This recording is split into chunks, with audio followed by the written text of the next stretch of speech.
আজকের গল্পের নাম হরিণ ছানা ও ইলিশ মাছের গল্প। এক জঙ্গলে বাস করত এক হরিণ ছানা। তার বন্ধু ছিল সেই জঙ্গলের পাশ দিয়ে বয়ে যাওয়া এক নদীর এক ইলিশ মাছ।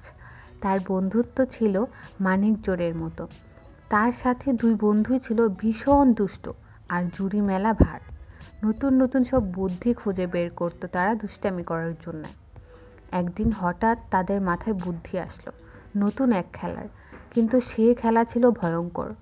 দুইজনের মাঝে হবে দৌড় প্রতিযোগিতা। যে হেরে যাবে তাকে তার সব থেকে দামি জিনিস, জিতে যে যাবে তাকে দিতে হবে।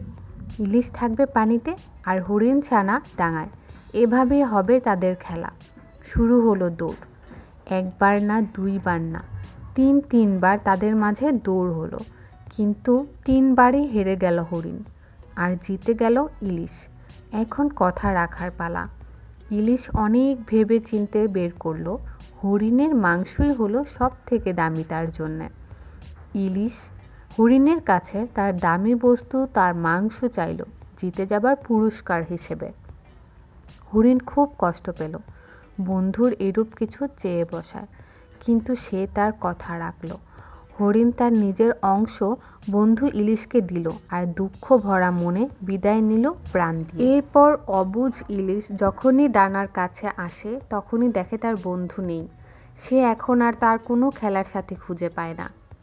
এরপর ইলিশ বুঝতে পারল সে কত বড় ভুল করেছে। আজকের গল্প এখানেই সমাপ্ত।